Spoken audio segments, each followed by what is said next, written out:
जय मसीह की दोस्तों, बात कुछ ऐसी है जो आपको मुझे हम सभी को जानना बहुत जरूरी है। आज का जो हमारा विषय है वह बनो जैसा परमेश्वर आपको मुझे बनता हुआ देखना चाहता है।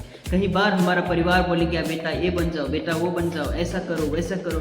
समाज भी इस बातों को लेके दबदबा रखता है, लेकिन आज आपको मुझे एक बात हमेशा अपने दिल और दिमाग में गांठ बांधना होगा।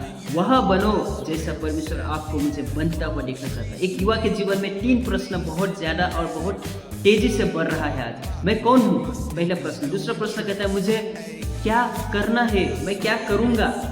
या तीसरा प्रश्न इस प्रकार से है कि मेरा जीवन का उद्देश्य क्या है। अगर ये 3 चीज प्रश्न अगर एक व्यक्ति सही से अपने जीवन में निर्णय नहीं ले पाया या फिर उस पर काम नहीं कर पाया, वो असफल हो जाता है। उसका जीवन उदासी में बीतता है, उसका जीवन में कोई हैप्पीनेस नहीं रहता, क्योंकि उस बातों की चिंता में, उस बातों की दबदबा में वो दब जाता है।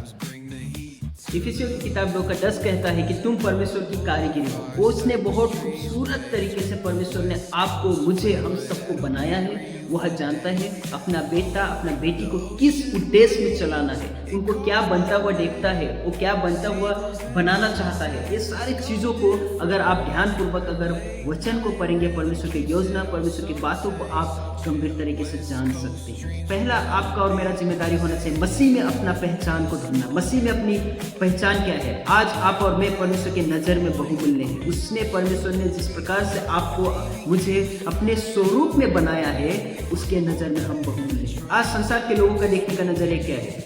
आपके पास अच्छा फोन है, आपको पहचानेंगे। आपके पास अच्छा गाड़ी है, आपको पहचानेंगे। आपके पास अच्छा घर है, उस चीज़ों के द्वारा आपको पहचान बनता है। लेकिन परमेश्वर ना तो गाड़ी देखता है, ना तो फोन देखता है, ना तो बंगला देखता है, लेकिन परमेश्वर डायरेक्टली आपके जीवन को देखता है और वो जीवन को देख के परमेश्वर प्रसन्न रहता है। My dear brother and sister, जितने भी युवा मुझे देखते हैं, जितने भी युवा मुझे सुनते हैं, कभी अपने आप को आप कमजोर मत समझो, क्योंकि जिस दिन आप अपने आप को कमजोर मानते हो या फिर अपने आप को कमजोर मान के चलते हो, आपके अंदर का जो जहन है, आपके अंदर का जो सेंस है, मर जाता है।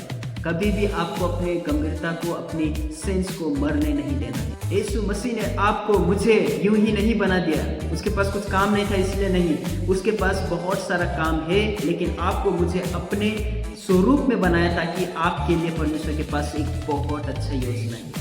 जब हम मसीह में रहते हैं, हमारे पास सही डायरेक्शन, दिशा होना बहुत जरूरी है। कई बार क्या होता है, सही रास्ते पर हम नहीं चलते। हमारे पास अच्छा डायरेक्शन रहता है, परमेश्वर का कलाम है, परमेश्वर का वचन कहता है ये चीज़ करना है, ये चीज़ नहीं करना है, लेकिन फिर भी हम लोग गलत चीज़ कर लेते हैं। खास करके एक युवा गलत रास्ते पे चला जाता है बहुत जल्दी। दूसरी बात, गलत आदत में चला जाता है। तीसरी बात, गलत रिश्ते पे चला जाता है। जब एक चीज एक युवा के जीवन में घटता है, तो आगे जाके उसके जीवन में एक पछतावा आता है, क्यों मैंने ये चीज़ किया, क्यों मैंने इस चीज़ के ऊपर डिसीजन लिया। लेकिन अगर आप सही निर्णय लेते हो अपने जीवन में, ये 3 प्रश्न आपके जीवन को हिला के रख देगा। पहला है, गलत रास्ते पे आप चले जाते हो। दूसरी, गलत आदत। तीसरी, आपका गलत रिश्ता बहुत बेकार है। अगर हम सही निर्णय ना ले अपने जीवन में, सही बातों को अपने जीवन में अलाउ ना करें, तो हम लोग भटक सकते हैं, गिर सकते हैं, फिसल सकते हैं। एक युवा का जीवन एक एग्जाम्पल होना चाहिए, युवा का जीवन भी एग्जाम्पल बन के रहना चाहिए, क्योंकि आज युवा को सब लोग देखते हैं। दुनिया में आपका रोशनी बनाए रखो। जिस दिन आपका रोशनी बुझ गया या जिस दिन आपका रोशनी बंद हो गया, उस दिन से आपका एग्जाम्पल बनने का प्रोसेस खत्म हो जाता है, क्योंकि आपके अंदर का जो जहन है वो मर जाता है।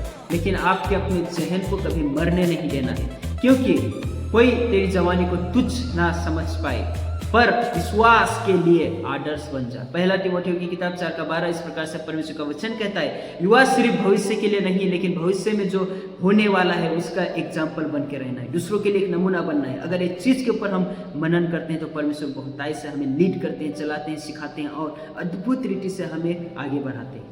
एक युवा को परमेश्वर के ऊपर विश्वास करना चाहिए, फेथ इन क्राइस्ट, मसीह के ऊपर विश्वास या भरोसा करके चलना बहुत जरूरी है। आज हम अपने मित्रों के ऊपर, अपने परिवार के ऊपर नाना प्रकार का हम विश्वास करते हैं। जब उनके साथ हमारा रिश्ता टूट जाता है, तो हमारा विश्वास टूट जाता है। लेकिन जिस दिन आप और मैं, हम मसीह के ऊपर विश्वास करते हो, कभी हमें टूटने नहीं देता और कभी हमें छोड़ता नहीं, लेकिन प्रतिदिन, प्रति वक्त, प्रति समय परमेश्वर हमें सही चीज़ों में चलाता है, लीड करता है और आगे बढ़ाता है। और हमें एक एग्जाम्पल का जीवन जीना है और दूसरों के बीच में एग्जाम्पल बन के रहना है। या फिर मैं अपनी पहचान को ढूंढना है, बहुत जरूरी है। अगर हम मसीह में हैं, हम मसीह में क्या है वो पहचान को ढूंढना बहुत जरूरी है। दूसरी बात, मैं बाइबल के वचन को कितना मैं सीख सकता हूँ या कितना मैं समझ रहा हूँ और कितना मैं अपने जीवन को सही दिशा पे लेके चल रहा हूँ, वो बात है। तीसरी बात जब हम यहाँ पे सीखते हैं, बहुत इंपॉर्टेंट है, मैं दूसरे के लिए एक अच्छा उद्देश्य बन के जीना बहुत जरूरी है। हम कुछ लोगों के लिए अच्छा उद्देश्य बनते हैं, दूसरों के लिए एक हम खटक जाते हैं, उनके लिए हमारा गवाही बहुत बेकार रहता है, लेकिन हमें सभी के लिए एक अच्छा उद्देश्य बन के रहना है और इस प्रकार का हमारा जीवन व्यतीत होना चाहिए। युवा को परमेश्वर देखना चाहता है कि वो इस संसार में चमके, एक ज्योति के रूप में काम करे। युवा को बनाने का मकसद है युवा का जीवन दूसरों के लिए एक नमूना बने और दूसरों के लिए एक एग्जाम्पल बन के रहे। अगर हम अपनी युवा जवानी को एग्जाम्पल के रूप में यूज ना करें, हमारा जवानी वेस्ट हो गया। हमने जो जवानी पाया उसका हमें दूसरों को गवाही देना पड़ेगा। यहाँ तक कि जब हम स्वर्ग में जाएंगे, परमेश्वर को गवाही देना पड़ेगा कि हमने अपना युवा जीवन किस प्रकार से जिया। अगर मेरा जीवन युवा समय में सही नहीं था, उस चीज का लेखा जोखा मुझे परमेश्वर को देना पड़ेगा। जय मसीह की दोस्तों।